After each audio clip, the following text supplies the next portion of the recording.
नमस्कार. माझी मराठी, मराठाच मीही. नागो नांदापूरकर यांनी स्वातंत्र्यपूर्व काळात निजामी राजवटीमध्ये ही घोषणा दिलेली होती आणि ती त्यांच्या कवितेमध्ये आहे. 98व्या अखिल भारतीय मराठी साहित्य संमेलनाच्या निमित्ताने आपणा सर्वांना हार्दिक शुभेच्छा देताना मला नागा नांदापूरकर यांची ही कविता आठवते आहे.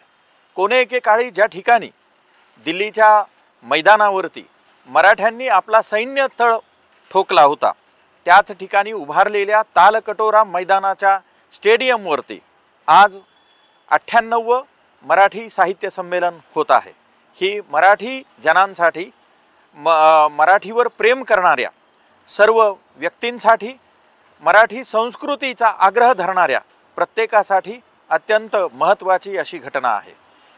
अभिजात भाषेचा दर्जा मराठीला बहाल झाल्यानंतर होणारं हे पहिलं अखिल भारतीय मराठी साहित्य संमेलन आहे. या निमित्तानं माननीय पंतप्रधान नरेंद्रजी मोदी साहेब आणि महाराष्ट्राचे माननीय मुख्यमंत्री आदरणीय देवेंद्रजी फडणवीस साहेब हेही दिल्ली येथे येत आहेत. मी या दोघांचंही मराठी नागरिकांच्या वतीनं आणि मराठी साहित्यिकांच्या वतीनं ऋण व्यक्त करतो. खरं तर दिल्लीला उच्चारला गेलेला आवाज हा सर्वदूर ऐकू जातो असं म्हणतात. मराठी माणसांचा या ठिकाणी उच्चारला जाणारा या साहित्य संमेलनाच्या निमित्तानं जो आवाज आहे तो भारतभर आणि भारताच्याही सीमा ओलांडून जगभर जावा आणि मराठी भाषेची, मराठी संस्कृतीची पताका जगभर फडकवावी अशी अपेक्षा या निमित्तानं मी व्यक्त करतो.